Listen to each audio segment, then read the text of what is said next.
So in this video, we're going to go over the DIY, do-it-yourself, first aid kit, essentials, must-haves. Make sure you don't forget, don't leave home without it. You don't have to be a first responder to be the first responder. Now what I mean by that is, you don't need to be a paramedic or an EMT or a police officer or a firefighter. If some sort of accident or emergency happens and you're there and you look around and there's no one else there to help, guess what? You're the first responder. Good luck. So the purpose of this video is you find yourself in that situation, what stuff should you have in your first aid kit? Now, not every kit's going to have everything, and there's stuff that a paramedic or a doctor would have in their kit that I won't know how to use.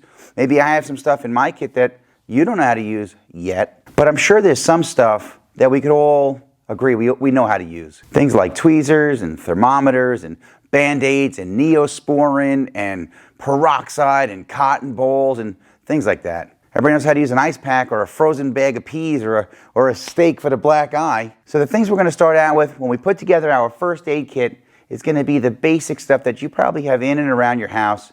Maybe in your pocketbook or your backpack or your briefcase or the bathroom cabinet or the bathroom drawer, the medicine chest, hall closet, kitchen junk drawer, wherever you have your stuff. I bet if I asked you, hey, where's the Band-Aids? You know where they are. If I said, where's the peroxide? You know where it is. Where's the tweezers or the thermometer? You know where all that stuff is.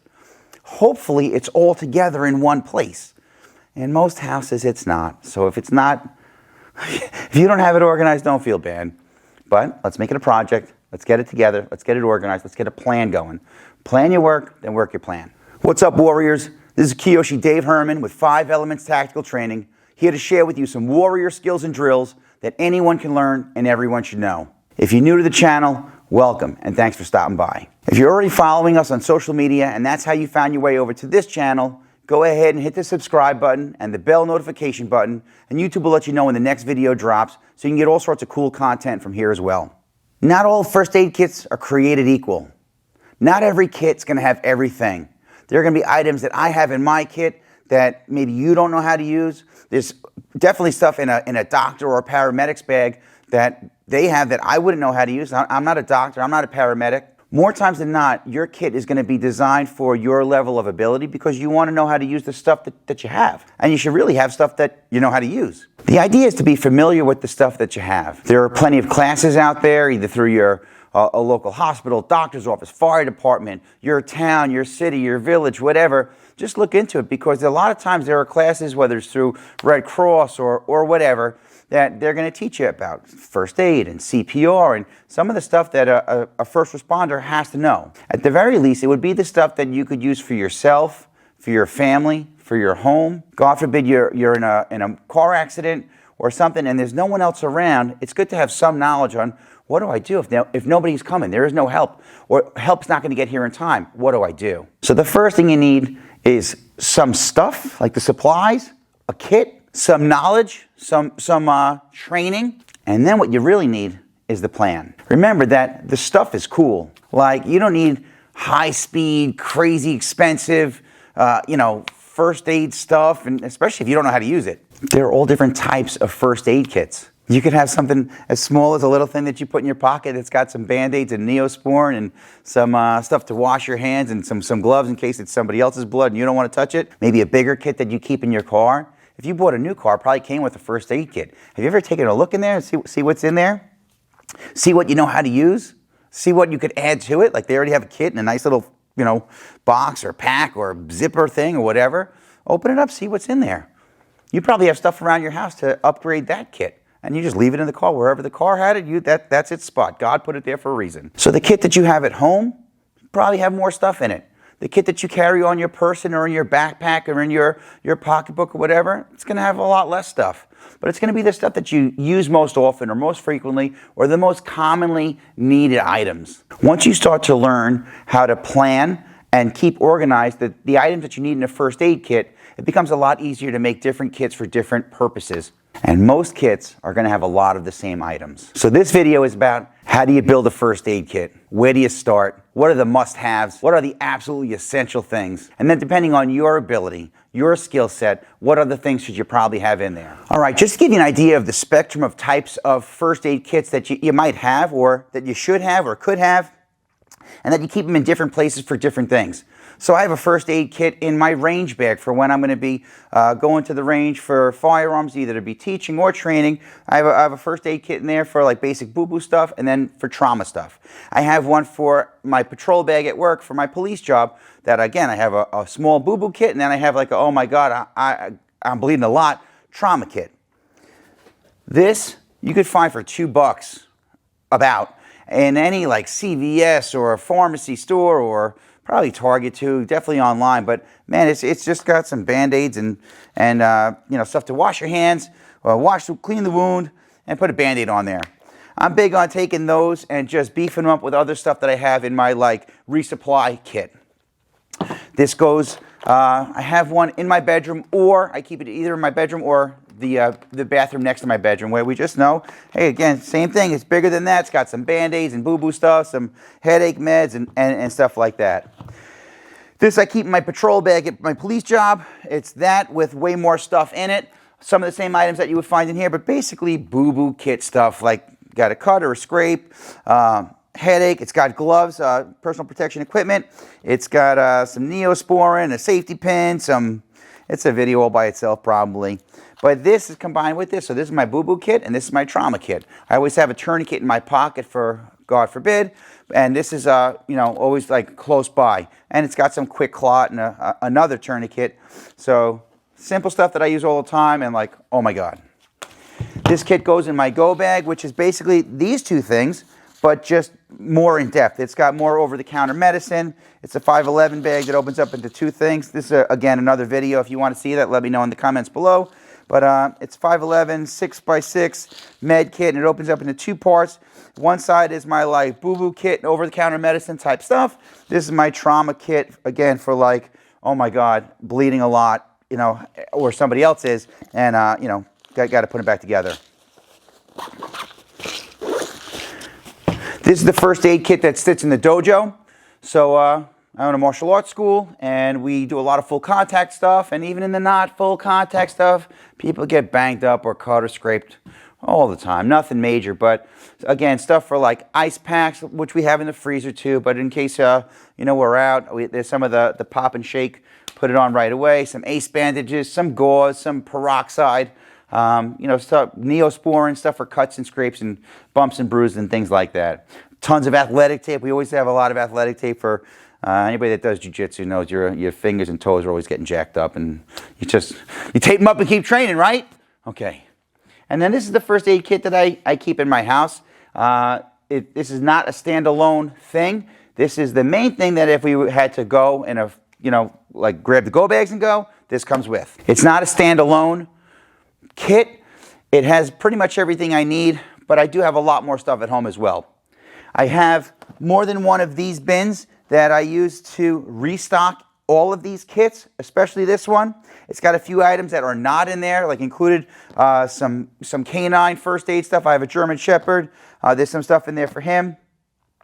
I also have things like slings, and anytime I got some sort of injury or somebody in the house some sort of injury, somebody had crutches, we kept the crutches. Like, God forbid I need those again, we have them. They're with the first aid stuff. So what I'm going to do is I'm going to show you really what's in this one, because it has pretty much all the same stuff and then some. And you can kind of let me know what I'm missing and maybe get some ideas for what you should start putting in your kit and how to organize it together. All right, so I guess this is like my go bag of first aid. It's packed pretty tight. I just taught a class at the dojo, and I was showing it to the classes today just to give them an idea, because I'm trying to get them on board with having first aid kit systems at home and in their gear bags that they bring to the dojo, and their school bags when they go to school, or their briefcase or backpack that they're bringing with them to college or work, wherever, their desk at work. Just have some sort of plan, and the stuff that you're probably going to need most often, or that you're most likely to have to need at some point. I didn't put this away as neatly as I probably should have, or how neatly I usually keep it. It's a bit of a system, so I'm going to, just like I did for them, I'm going to bust into it. I'm just going to start taking things out in no particular order. Again, it's just an orange toolbox that I got from Home Depot, and I'll put this over there. The lid sometimes falls off when it's open. Probably easier if I just take it off. Okay, first things first, I have a headlamp that in the dark, put this thing on so I could see what I'm doing and have my hands free. Personal protective equipment. These are those vomit bags. Stuff to hand sanitizer to wash your hands. So the things that I keep in the top are really the things that I use most frequently, most often. So open the kit and a thermometer, tweezers. Super, like that's, you know, everybody has that, should have that. Okay, Band-Aids. So there's a bunch of Band-Aids in here on the top that are just easy to grab. They're right there. Some Neosporin, some Bactine. So we have like, all right, go wash your hand. Let's go wash the cut out.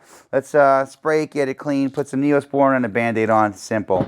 If it's something like during sports or training or whatever, and like especially the knuckles start bleeding from punching whatever, put the Band-Aid on and wrap some athletic tape. Athletic tape we use that for everything.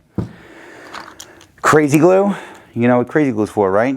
You got a cut that's not staying closed. Even on a paper cut, you just put a dab on there, let it dry, and it seals it. This is just some over-the-counter stuff. So I have Aleve, some Motrin, some the pink ones, Benadryl,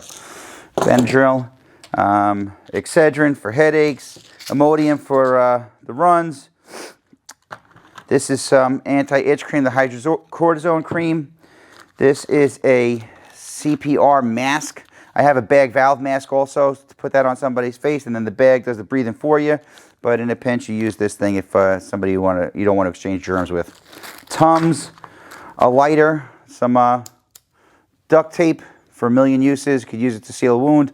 Electrical tape to hold stuff together. Some paracord because I have that in everything I own. This is for like athlete's foot or ringworm or any type of antifungal whatever. Lotrimin. I have mild asthma, but I have it, so I have an inhaler. I have another flashlight. I have trauma shears. I have more Neosporin. Chapstick. Whistle for signaling help. Or coaching soccer or something, I suppose. This is to wash your hands. More Tums. The lighter is also like if you can use a safety pin or tweezers and they look like it was dirty or you're not sure what it was used on last to kind of, what do you call it? Get all the germs off it. Put it in the comments. I forget what the word is. Pen and marker in case you got to mark over this, you know, whatever. This wound, put tourniquet on at that time or whatever. This is the wrap that sticks to itself. More athletic tape, medical tape. This is after bite. It's like for bee stings and mosquito bites and stuff like that. Okay. PPE, N95 mask, and a bag full of gloves. Okay. This is iodine prep pads. Soap, like wash the wound pads. Alcohol prep. Tourniquet. Dayquil, NyQuil, stomach meds, over-the-counter meds. These things are all just packets of stuff to like clean a surface, clean the person. You know, I got kids. Wash the kid. Mask, I have an infant. It's an infant mask. Cotton balls to go for the alcohol, peroxide. This is to wash your wound out.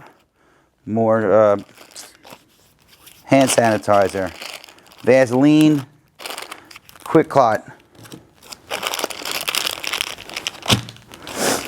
So then we have a bunch of different types of Band-Aids, gauze, bandages, and that stuff. This is moleskin. If you were getting blisters from your boots or your shoes or whatever, or you had something like you were getting blisters or your skin was getting like all jacked up from rubbing against something, you put this on the skin that's getting jacked up between this and your boot, your sneaker, whatever it is. Moleskin. That's good stuff. More Quick Clot, cough drops, more gauze, diapers. Not just for the infant, but a great way to sop up, like, you know, super absorbent. This is just a bunch of garbage bags. I got some regular surgical masks in there also, but garbage bags either to put down to put stuff on top of it. I know that the stuff is clean, or to throw stuff in. A million uses for garbage bags. I keep them in all my different kits. This is children's Tylenol, children's Motrin. Again, I got little kids. Baby wipes for the baby. This is Narcan. It's hope it's nobody in my family, but it's, you know, I'd rather have it and not need it than need it not have it. Narcan. Smelling salts. This is some burn stuff. I have burn gel. I have a couple different types of burn care in here. Calamine lotion, that's also good for bug bites. Burn relief spray. Ace bandage. In fact, several ace bandages. I have a few different, there we go. This is roll gauze, roll of gauze, roll of gauze. More packets for prep pads. This is more over-the-counter medicine. Bandana. I keep a lot of the stuff in bags, and I have more bags in case I gotta organize or ration out to whoever in the house or the family. A couple more gauze things that fell to the bottom. And then I got a bunch of these pop and shake ice packs. A couple of heat packs also. And that's all she wrote. I don't know what I'm missing. I hope that's where you guys come in and tell me, hey, dude, you should try to add some of this stuff, or I don't know if you really need that stuff. And I'm big on I'd rather have it and not need it than need it and not have it. So again, this is the stuff, everything in here I know how to use. I'm sure most of you know how to use it also. So I hope that maybe you got some cool tips on, oh, I don't have that, but I should have that, or I don't know if I need that much of it.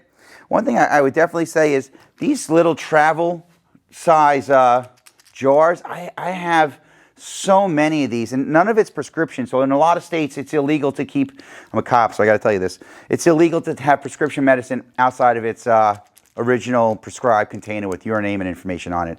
But for over-the-counter stuff, like you could get a label maker and just put it on there. So, all right, Excedrin. And when you get the big Costco size one, you fill up all the other ones. So I have one in the car. I have one in my patrol bag. I have one in here. I have one in my my everyday carry bag. So I know you get a headache, or you jacked up from the night before, you know, training, working out, you know, you fell down on the ice or whatever. These things are great because they'll come with like maybe 10 pills in them or whatever it comes with, but you can fill it up and put easily double that amount in there. So they're super handy. That's all I have to say about that. If you're finding some value in this, go ahead and hit the thumbs up button and like this video. If you're loving it, go ahead and hit the subscribe button. And if you gotta have it, hit the bell notification button, and YouTube will let you know when the next video drops. If you're really, really digging it and you want more, you can find us on all social media platforms at 5 Elements Tactical. That's all I got for now, Warriors. So until our paths cross again, pray for the best, prepare for the rest. I'm Kyoshi Dave Herman with 5 Elements Tactical Training. Thanks for watching.